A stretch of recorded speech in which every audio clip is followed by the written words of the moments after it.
यह देश न तो सिर्फ विभिन्न संस्कृतियों का देश है, बहुत सारे प्राणियां रहती हैं, प्राणियों का देश है, विभिन्न किस्म के प्राणियों का देश है।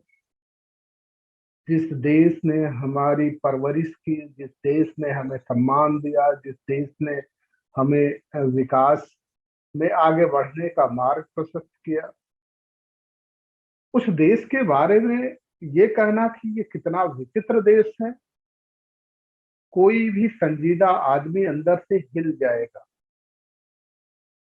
उसकी आत्मा उसको धिक्कारने लगती है। उसका जो मन है, जो उसकी अंतरात्मा है, उसे कहती कि ऐसा क्यों कहा। अगर ऐसी बात कही गई है तो कहीं न कहीं वह व्यक्ति जरूरत से ज्यादा चोटिल होगा। अगर उसी चोट का जब जख्म गहरा होता है तभी इस तरह की बातें की जाती है। उसके पहले कोई भी इस तरह की बात करना पसंद नहीं करता। और जिस देश में लोकतंत्रात्मक शासन प्रणाली है, उस देश में जब झूठ बोले जाते हों, क्योंकि लोकतंत्र में चुनाव जीतने के लिए झूठ तो बोले जाते हैं, ये भी हम स्वीकार करते हैं कि झूठ बोले जाते हैं, परंतु झूठ बोलने के पैमाने क्या होते हैं, ये भी एक पहलू है। इस पहलू पे भी गंभीरता से विचार किए जाने की आवश्यकता है। हमारे देश में अभी तक बहुत सारे ऐसे प्रधानमंत्री हुए जिनको ये पता था कि ये मान लिया गया था कि अभिजात समाज के लोग, और जिन्होंने इस देश की संपत्तियों पे किसी न किसी बहाने, चाहे धर्म की आड़ में, जिसको जियारत कहते हैं, उस जियारत की आड़ में, चाहे तिजारत करके अपने आप को सर्वश्रेष्ठ साबित किया हो, उस सर्वश्रेष्ठता के आधार पे उन्होंने सारी चीजें हासिल की। मान लिया जा सकता है, माना जा सकता है, क्यों नहीं माना जाना चाहिए। हमारे देश की स्थिति ऐसी है कि कोई भी व्यक्ति, ज्यादातर लोग खुद के सामर्थ्य में विश्वास नहीं करते, खुद की शक्ति पे विश्वास नहीं करते, वो अलौकिक शक्तियों पे विश्वास करते हैं। जब अलौकिक शक्तियों का निर्माण करने वाले लोग, जब उन्हें किसी भी तरह से फितरत में फंसाते हैं, छल में फंसाते हैं, धोखे में फंसाते हैं, तब वो चिल्लाता है, चीखता है। बात वो प्रकरण बड़ी होगी, उस पे जाने की जरूरत नहीं। आज जिस विषय पे हम अपने आप को केंद्रित करना चाहते हैं, उसी विषय तक केंद्रित करके रखेंगे। हमारे देश में प्रधानमंत्री नरेंद्र दामोदर दास मोदी हैं, जिन्हें ये कहा जाता है, वो बार बार अपने जन सभाओं में कहते हैं कि लोग मुझे नीच कहते हैं। हमने तो चाय बेची जी, हमने तो गरीबी देखी जी, हमने तो तमाम मुसीबतें उठाई जी, मुझे पिछड़ा होने की वजह से प्रताड़ित किया जाता है, मुझे जलील किया जाता है, मुझे नीच कहा जाता है। वाकई आपको पिछड़ा होने की वजह से नीच कहा जाता है, और आप प्रधानमंत्री की कुर्सी पे भी हैं, तब भी ये बात आप स्वीकार करते हैं कि नीच कहा जाता है, तो इसका मतलब जात के नाम पे यहाँ अपमानित किया जाता है। सहधर्म के सहयोगी होने के बावजूद, सहधर्मी होने के बावजूद वो सम्मान कुछ लोगों को नहीं मिलता जिस सम्मान के वो हकदार हैं, जो इंसानियत के हकदार हैं, जिस मानवता के हकदार है, जिस व्यवहार के हकदार है, जिस भागीदारी के हकदार है।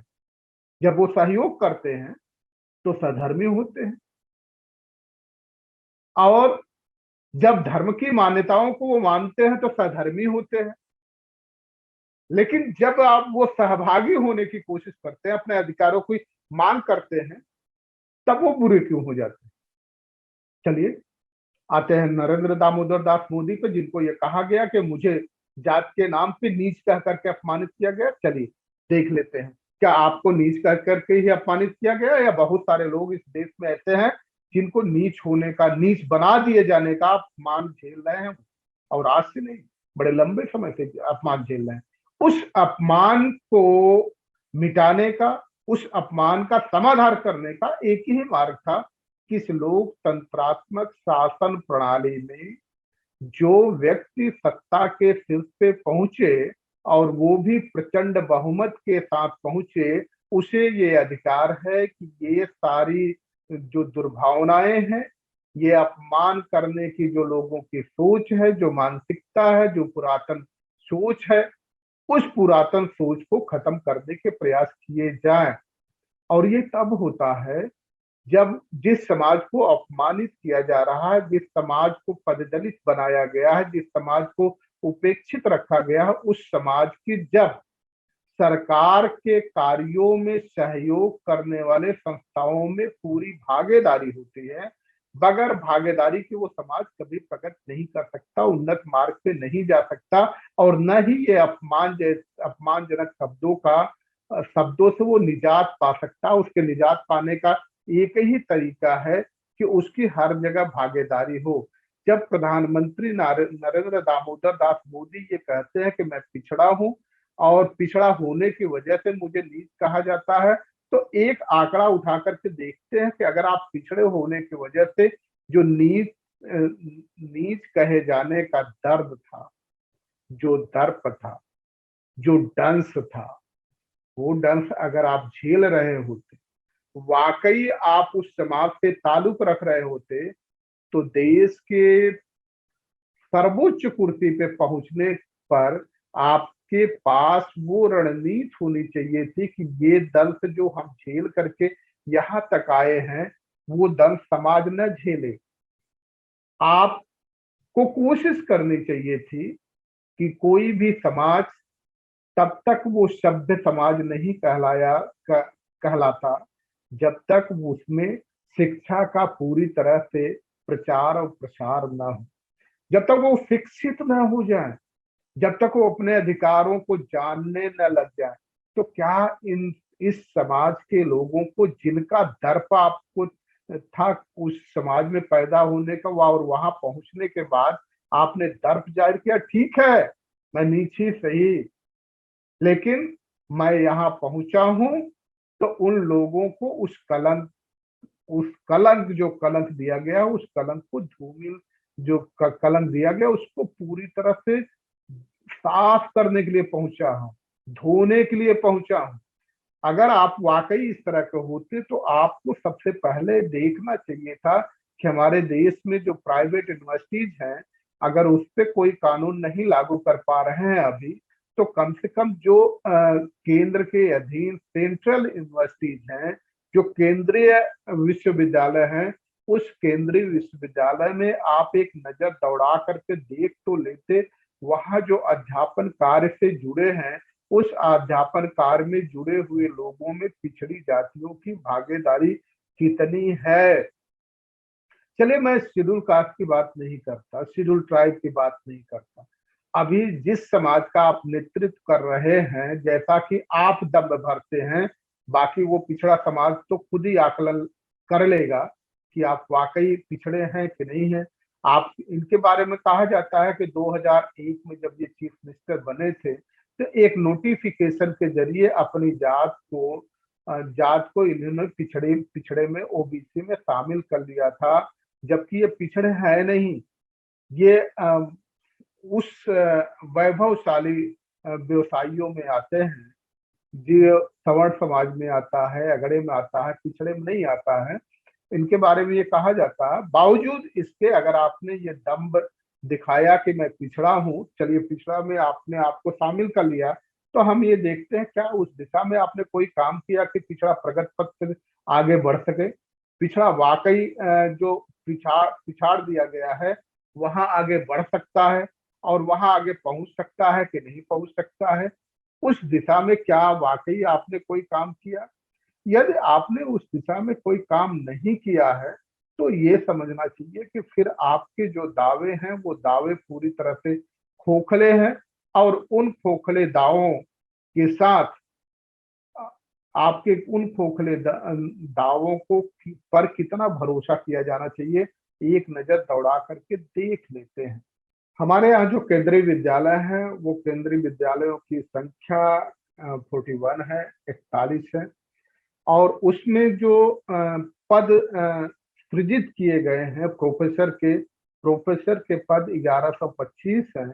और 1125 प्रोफेसर के पद जो ओबीसी को करीब 285 के आसपास प्रतिनिधित्व तो मिलना चाहिए था, इसमें से 285 की बजाय सिर्फ 12 लोग प्रोफेसर हैं। 12 लोग प्रोफेसर किसमें हैं? जो हमारे यहाँ 41 विश्वविद्यालय हैं, जो केंद्रीय विश्वविद्यालय हैं, उसमें 285 के अगेंस्ट सिर्फ 12 प्रोफेसर हैं। एसोसिएट प्रोफेसर 2620 2620 पद हैं, जिसमें बैकवर्ड को 620 पद दिए जाने चाहिए थे, एसोसिएट प्रोफेसर होने चाहिए थे। उसके अगेंस्ट सिर्फ 28 प्रोफेसर एसोसिएट प्रोफेसर हैं। इसका मतलब ये हुआ कि 5% भी नहीं, 4% से ऊपर एसोसिएट प्रोफेसर नहीं है। असिस्टेंट प्रोफेसर अगर हम देखें केंद्रीय विद्यालयों में, तो 7,741 पद हैं, जिसमें से 1,633 पद बैकवर्ड के पक्ष में जाने चाहिए थे, 839 ही हैं। इसका मतलब ये हुआ कि तकरीबन 50% ही पद भरे गए हैं। अब इस पे एक चीज गंभीरता से देखने की जरूरत है कि हम ये मान लेते हैं कि इससे पहले जो प्रधानमंत्री आए थे वो प्रधानमंत्री पिछड़ी जात के नहीं थे, अभिजात समाज के थे। तो उनकी मानसिकता ये रही होगी कि जो पिछड़ी जात के लोग हैं उनको प्रतिनिधित्व न दिया जाए, जो शेड्यूल कास्ट के लोग हैं उनको प्रतिनिधित्व न दिया जाए, जो शेड्यूल ट्राइब के लोग हैं उनको भी बराबर की भागीदारी न दी जाए। तो समझ में आता है। लेकिन जब आप जैसा मजबूत प्रधानमंत्री इस देश में है, बावजूद इसके कोई प्रयास नहीं किया गया, तो कहीं ऐसा तो नहीं कि आप भी उसी तरह से छलिया पिछड़ी जात के व्यक्ति हैं? अगर छलिया नहीं होते तो कम से कम प्रोफेसर, असिस्टेंट प्रोफेसर और एसोसिएट प्रोफेसर के ये पद प्रॉपरली भर दिए जाने चाहिए थे। जब आप जैसा मजबूत प्रधानमंत्री अभी तक इस देश में कोई नहीं हुआ, जितना प्रचंड बहुमत के साथ आप आए हैं। मात्र एक बार वो प्रचंड बहुमत के साथ या तो इंदिरा जी आती थी या जवाहरलाल नेहरू आते थे, या फिर इंदिरा गांधी जी की हत्या के बाद जो श्रद्धांजलि के रूप में लोगों ने वोट किया, तो उस समय 419 मेंबर ऑफ पार्लियामेंट के साथ राजीव गांधी आए थे। और आप प्रचंड बहुमत के साथ जब आए हैं, इसके बावजूद अब और ऐसा भी नहीं है कि आप जो चाहते हैं उस देश में नहीं हो पाता। किसी की ऐसी क्षमता नहीं है कि अगर कोई आदेश आप पारित कर दें, कोई आदेश पारित करने के लिए आप अपने एम्प्लॉइयों से कह दें, जो सेक्रेटरीज, कैबिनेट सेक्रेटरी और ज्वाइंट सेक्रेटरीज हैं, अगर आप उनको कह दें तो किसी की इतनी औकात नहीं है कि वो आपकी बात को इनकार कर सके। आप के बारे में तो ये भी कहा जाता है कि आप अगर कोई कानून पास कराना चाहते हैं और कोई संस्थान उसमें हीला हवाली करते ही है, हीला हवाली दिखाते हैं उस संस्थान के लोग, तो आप उस संस्थान तक पहुंच जाते हैं और उस काम को वहां कराने के बाद ही लौटते हैं। अब आप देख ले, चलिए ये केंद्रीय विश्वविद्यालय हो गए, रेलवे का भी आलम जरा देख ले। क्या पिछड़ी जात के लोगों के आगे बढ़ाने के लिए, उनके प्रतिनिधित्व के लिए, उनके भागीदारी के लिए क्या आपने कभी प्रयास किया?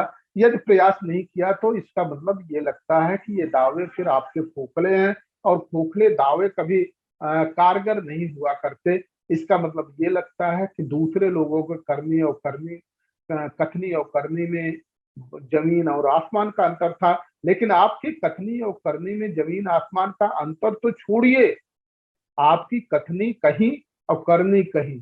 मतलब कथनी और करनी का तो कभी संयोग हो ही नहीं सकता, ऐसा संयोग बन ही नहीं सकता कि दोनों आपस में मिल सके। ऐसी परिस्थिति में जरा रेलवे का भी देख लें, जो क्लास ए और क्लास बी की नौकरियां रेलवे में होती हैं, उन नौकरियों में आपने कितनी भागीदारी देने की कोशिश की। क्योंकि आपने जब निजीकरण के मार्ग पे प्रशस्त कर दिया है रेलवे को, तो भागीदारी देने की कोशिश आप कर भी नहीं सकते थे। चलिए, अभी निजीकरण करने की आपने कोशिश की है, उसके पहले जो परिस्थितियां थी उसको आपने क्या किया? तो अब हम देख रहे हैं रेलवे के क्लास ए और क्लास बी में जो टोटल पद हैं, 16,381 पद हैं। उस 16,381 पद में से जो ओबीसी को करीब 1,319 पद दिए जाने चाहिए थे, आज 1,319 पद ही दिए गए हैं पिछड़ी जात के लोगों को। रेलवे में क्लास ए और क्लास बी में 16,381 पद के अगेंस्ट जो ओबीसी को भागीदारी दी गई है, अगर देखा जाता तो ये करीब 8,200 के आसपास इनको भागीदारी मिलनी चाहिए थी पिछड़ी जाति के लोगों को। लेकिन वो 8,200 छोड़ दीजिए, अगर 4,100 भी मिला होता 27% के हिसाब से, तो इसका मतलब होता है कि करीब 4,400 पद इनको मिलने चाहिए थे। लेकिन हुआ क्या, 1,319 पद ही इनको दिए गए। अब हम देखें कि 71 डिपार्टमेंट, जो टोटल डिपार्टमेंट्स को मिलाकर के केंद्र के अधीन रहते हैं, उसमें से 3,43,777 पद हैं, जिसमें बैकवर्ड को मात्र 23,488 पद ही दिए गए हैं। ऐसा क्यों? अगर आप वाकई बैकवर्ड है तो ऐसा क्यों? एक आंकड़े देख लेते हैं पूरा। एचआरडी मिनिस्ट्री में भी उसी तरह देख लें। एचआरडी मिनिस्ट्री में 665 पद हैं। उस एचआरडी मिनिस्ट्री में बैकवर्ड को केवल 56 पद दिए गए हैं, यानी कि 10% से भी कम उनकी भागीदारी है। अगर हम ये मान ले मंडल कमीशन के आधार पे, तो कम से कम उनको 27% मिलना चाहिए था, वो भी नहीं मिल पाया। कैबिनेट सेक्रेटरी में 162 कैबिनेट सेक्रेटरी हैं, जिसमें से बैकवर्ड के मात्र 15 कैबिनेट सेक्रेटरी हैं। नीति आयोग में 344 पद हैं और उसमें ओबीसी के केवल 26 ही पद हैं। और उसी तरह से जो वाइस प्रेसिडेंट के सेक्रेटरिएट हैं या प्रेसिडेंट के सेक्रेटरिएट हैं, उस प्रेसिडेंट के सेक्रेटरिएट में 130 पद हैं क्लास 1 के, और 130 पद में से मात्र ओबीसी के 10 ही कैंडिडेट हैं, यानी उनको अपॉइंट किया गया है, उनकी नियुक्ति दी गई। यूनियन पब्लिक सर्विस कमीशन में 105 पद हैं, जिसमें बैकवर्ड को मात्र 12 ही पद दिए गए हैं। 12 पद ही उनको बैकवर्ड के पक्ष में अभी तक हुए हैं। और सीएजी कंट्रोलर ऑडिट जनरल 31,115 पद हैं, जिसमें से ओबीसी को केवल 2,563 पद ही दिए गए हैं। उसी तरह से वाइस प्रेसिडेंट के जो सेक्रेटरिएट है, सचिवालय है, उसमें 13 पद हैं। 13 पद में से बैकवर्ड के खाते में आता है मात्र 1। अब इस बात को देखा जाए, अब प्रश्न ये उठता है कि क्या पिछड़ी जात का प्रधानमंत्री इसी तरह से होता है? हम ये नहीं कहते कि पिछड़ी जात का होने के नाते पिछड़ी जात के पक्ष में आपको पक्षपात करना चाहिए, बिल्कुल नहीं करना चाहिए। लेकिन क्या पिछड़ी जात का होने के नाते आप में इतना भी नैतिक साहस नहीं है? पक्षपात करना तो छोड़िए, दूर की बात है, आप में इतना भी नैतिक साहस नहीं है कि जो उनके अधिकार बनते हैं, संवैधानिक अधिकार बनते हैं, उस संवैधानिक अधिकारों को भी आप दिला पाते? यदि आप ऐसा नहीं कर पा रहे हैं, तो ये दावा करना कि आप पिछड़ी जात से संबंध रखते हैं और इसलिए आपको नीच कहा जाता है, तो इसका मतलब आप कहीं न कहीं फितरत कर रहे हैं, छल कर रहे हैं, छद्म रूप आपने धारण किया है। और ये छद्म रूप धारण करके बैकवर्ड के लोगों को जो उनको अधिकार मिलने चाहिए था, उस अधिकार को आप छीन रहे हैं। आप जब लंबी लंबी बातें करते हैं, लंबा लंबा छोड़ते हैं, लंबा लंबा छोड़ने से देश नहीं चलता। जब आप पिछड़ी जात के दावा करते हैं, तो पिछड़ी जात का प्रतिनिधित्व देना आपकी नैतिक जिम्मेदारी है। उस नैतिक जिम्मेदारी को कौन पूरा करेगा? पिछड़ी जाति के लोगों के साथ छल करने की कोशिश बंद करिए। पिछड़ी जाति का आदमी बता करके प्रतिनिधित्व अगर आप कर रहे हैं तो पिछड़ी जात के लोगों को कैबिनेट में कितना आपने जगह दिया, मंत्रिमंडल में कितना जगह दिया, और जिस चीजों का आप निजीकरण कर रहे हैं वहां कितने पिछड़ी जाति के लोगों को आपने भागीदारी दी, ये प्रश्न देश पूछेगा। और इस प्रश्नों से आप बच नहीं सकते।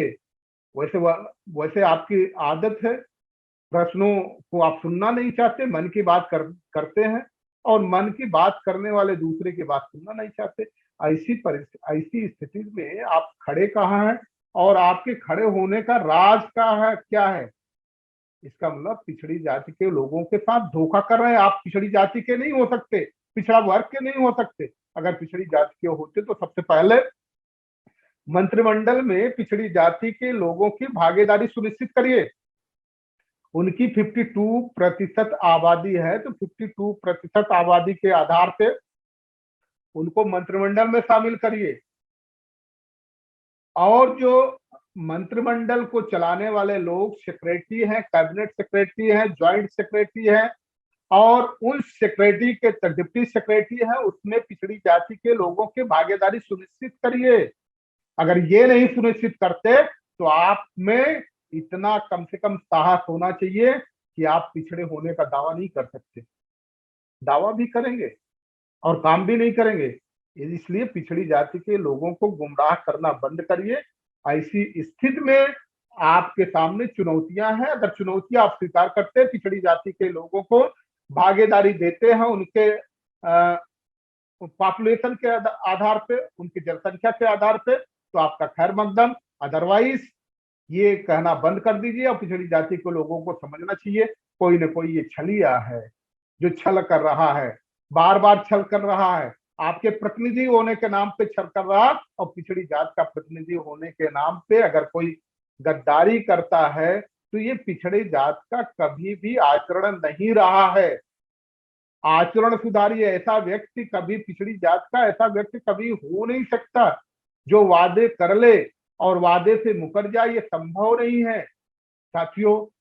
इसलिए आपके साथ मैं गौतम रणसागर इन सारे प्रश्नों को आपके बीच छोड़ के जाना चाहता हूं। दर्द भारत न्यूज चैनल की तरफ से भी आपसे अनुरोध करता हूं कि इन सारे पहलुओं पे, इन सारे अपने प्रतिनिधित्व पे विचार करिए। अगर कोई आदमी आपका प्रतिनिधित्व नहीं दे रहा है तो आपका प्रतिनिधि नहीं हो सकता। वो छल कर रहा, छद्म कर रहा, धोखा कर रहा है। ऐसे धोखेबाज को सबक सिखाना चाहिए। लोकतंत्र में, लोकतंत्रात्मक शासन प्रणाली की यही खासियत है, यही ताकत है।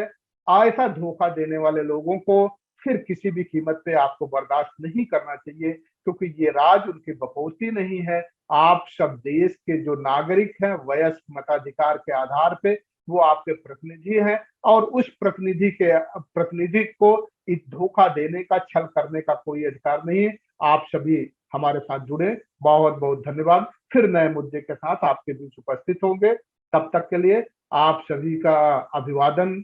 जय भीम, जय भारत, नमो बुद्धाय, और जो भी अभिवादन के आपके तरीके हैं, सारे अभिवादन के साथ मैं आपका धन्यवाद करता हूं। धन्यवाद।